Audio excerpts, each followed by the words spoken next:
Whoop, whoop.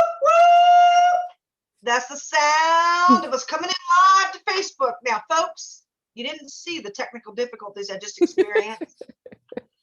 But what you do need to know is my VIP guest today, our featured flyer, my friend Jess, was cool as a cucumber.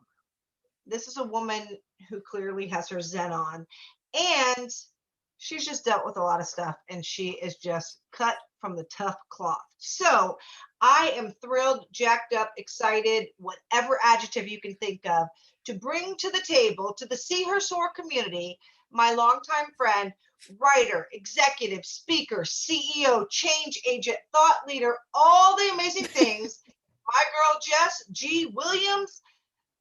How you doing, Jess? I'm great. I'm so great. I'm so glad to be here with you today. I just love you so much. So thanks for having me.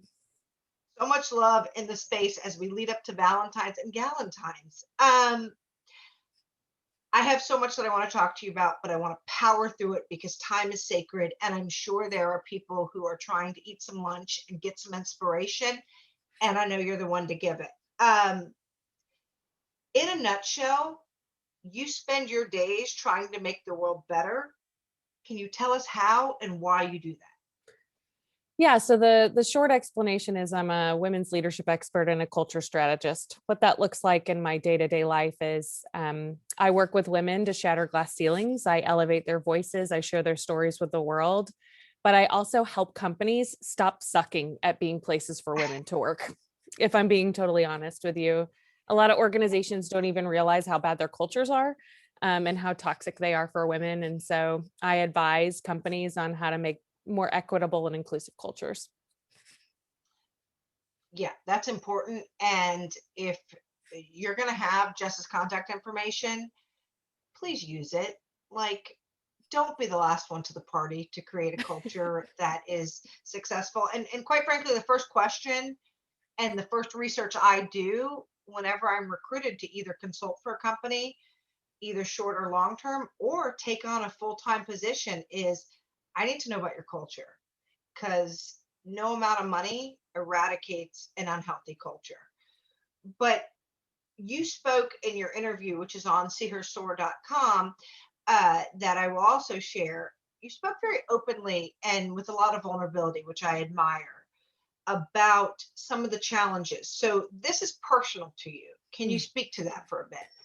Yeah, I worked for a company where I was the first woman that ever worked for them and was the only woman for a really long time, and had a lot of experiences where I was like, why is this happening? Why am I being treated this way?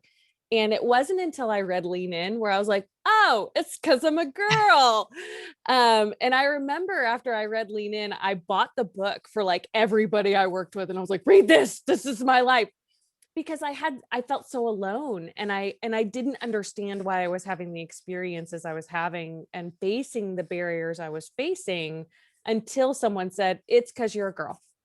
And so for me, I don't want anybody else to feel alone in those experiences. And I frankly don't want anybody to face barriers in their career because of their identity. Well, and isn't it fascinating that so often when you challenge those statuses or those oppressions or microaggressions, the people who are perpetrating them are so quick to remind you, but yet how fortunate you are. But what they've given you, they've been so generous, like far more generous with themselves than their male identified, specifically white male identified counterparts, but so generous. And couldn't you be a little more grateful? Which I just think is so charming. And not at all misogynistic. But no, I love that you speak and you do your work from a place of authenticity. And I think if I had to give you a word, it would be authentic, because I don't think you know how to be anything but, which is good. And so you've taken this passion and you're doing all this incredible work to create spaces. And now you have not just an exceptional podcast, but you've created a space for growth, for learning, and really uncovered something that I think You heard it here first. It's going to be revolutionary. Can you tell us about Leading Ladies? Yeah. So, you know, Ladies leading. God dang it. I can't read my own penmanship. It's okay. You know what? Jess is still going to accept me and not tell me I should just be grateful. I'm going to love without condition. Yeah. So we started this video series. I really wanted to understand the experiences of women. I was reading this book called Essentialism, and halfway through the book, I got really pissed because the guy that wrote it, Greg McKeown, he's a great author, but in the middle of it, I was like, this dude is writing like he doesn't have any primary caregiver responsibilities. And like, that's just not a reality for 90% of the women who are going to read this book. And I got really angry that like so many of the business books felt like they were missing a female perspective. And so I decided I wanted to give voice to the female experience and make sure the female experience was represented. And so I started interviewing all of these female leaders. And I didn't expect to find things that they had in common or themes of their experiences. But the more and more we interviewed women and the more and more we talked to successful female leaders, the more and more these themes emerged of consistent things that they had to do and be really skilled at to succeed in whatever environment they were in. And these are women in education, in government, in business, in nonprofit, in entrepreneurship, in banking, in male-dominated industries and female-dominated industries. And so, there's 7 of them. It's self-advocacy, self-awareness, courage, intuition, resiliency, communication, and relationships. And, these are the things that women have to learn to be highly skilled at to be able to thrive. Okay, well, I want in. I want to grow. And, the day that I was featured on here, I wrote a lot about, instead of like, oh, I've accomplished this and I've accomplished that. Not that that's not important, but it was really important for me to talk about a lot of these barriers and a lot of these things that, so many of us, if we get in trouble at work, we think, oh my God, we're going to get fired. Like it does, like years of history doesn't matter, right? Mm-hmm. Or we don't apply for a job until we are overqualified for it, which at that point we should actually be applying for the person who might be interviewing us as job. Mm-hmm. So I am on a constant quest for growth, as most of us who are truly trying to evolve into our highest and best selves. So how can you help me?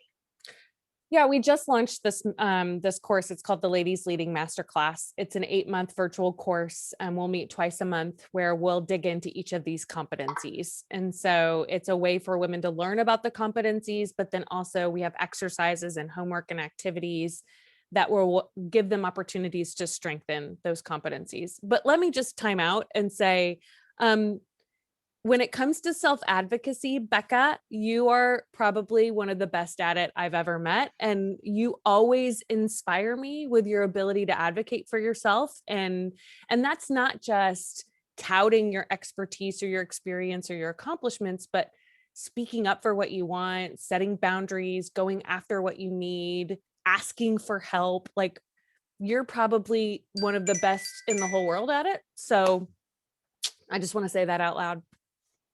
This is an expert, and she has deemed me that. So if you want to drive your self-advocacy, Jess and I will talk to you further.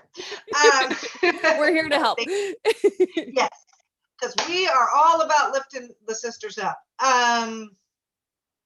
No, that's awesome. So an 8-month masterclass. When does it begin? March 10th. So still plenty of time to register. Well, I think we need to get in on it. And I assume there's a limited number of participants. Yeah, we're keeping it to a small group because there's some intentional exercises that you'll be working in sort of small teams on. So we're keeping it intentionally small. And it sounds like something not just for personal growth, or whether interpersonal growth or with your partner or what you want in a partner, but whatever your goal is, it's gonna help you get it's going to help you next level your life to what you envision and dream of, or at Yeah, least you do the work. it's so much more than just like career advancement. I think it transcends all of that stuff, because a lot of these women we talked to, it wasn't just about how they ascended in their career, that they used these things. It was how they volunteered, how they parented, how they were a partner, how they found love, like all of those things. So yeah. That is so fascinating. You and I could talk for 6 months about that alone, Mm, because I have so many thoughts on the messages that we get and how, I talk a lot about how people are taught to seek the list, and we're the list. yeah. We don't need the list. We need something like, it's like a good outfit. Like, if we're the fancy dress that looks fire, we just need to find the perfect pair of shoes that fit just right. It's not filling in gaps, it's complementary. And I think there's so much that I would write to my 13, 15, 20-year-old self. And so much of that I think we just never get past. I think it's one of the reasons why people, not to shift to some of my background, but why parents don't talk about sexual health or different identity issues, just because they never learned how. And then it feels weird when you're 35, 40 and don't want to admit that you don't know stuff. But one of the bravest things I think any of us can do is say, I don't know, Yeah. but I can find out. What's really interesting about these competencies is so much about why women aren't good at them is the way that we're socialized from the time that we are born, as women in American society. And so it's not stuff that we physically cannot do, and it's not stuff that our brains are incapable of. It's just the way women are socialized in our culture. How has this work changed your relationship with both your partner and with your parenting? It has dramatically changed my parenting. Holy cow. Especially with my daughter. She's going to be 6 in May. And, I just think about how I treat her versus how I treat our son, who's going to be 3, and really just sort of hyper aware to that stuff. And it just sort of blows your mind. Yeah. No, I used to think, I have 2 male identified children, and I used to, there was a part of me that was sad that I never got to parent a daughter. And then somebody said to me, well, maybe it's because your job is to raise 2 really good men. Mm. So I've held on to that, but I do sometimes feel like I just always assumed I would parent, like rise up and raise a really strong feminist. And then I realized you can still do that with dudes. So we rise up. Now, if I didn't like you so much, I would be very irritated what I learned about your morning ritual. Again, circling back, I do have Jess's webpage on there, so you can sign up for the masterclass before everyone takes all the spots. And I predict now, I'm talking to Dionne Warwick on the psychic hotline, that this will be a best-selling book. So get in early. That you knew Jess when she would still take your call. But I'm reading about like your morning ritual, and we both get up at around 5 a.m. And Jess does things like work out and meditate and journal. And I do things like drink coffee, let my dog sleep on my lap, and scroll through Instagram. So your ambition in the morning, if I didn't like you so much, would make me like you less. However, you did redeem yourself in the interview, where I do need everyone to go read it. It will be posted on this incredible interview with this brilliant woman. That we are both Libras, which means we have love to give and are kind. And your passion for donuts. You owned your passion for pastry, and I want to thank you. And if you'd like to shout out your favorite donut shop, I think that they are worthy of that.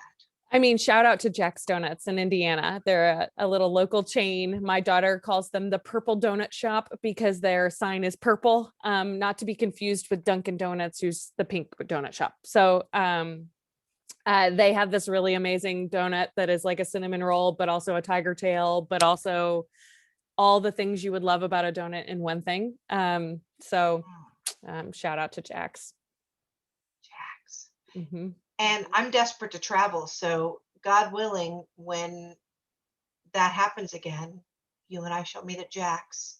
The minute your toes touch Indiana, I will bring you a Jack's donut. Now we're talking. Jess, thank you. I'm going to be sharing some of your incredible videos throughout the day, but everybody lean into this. Jess is one of my favorite humans.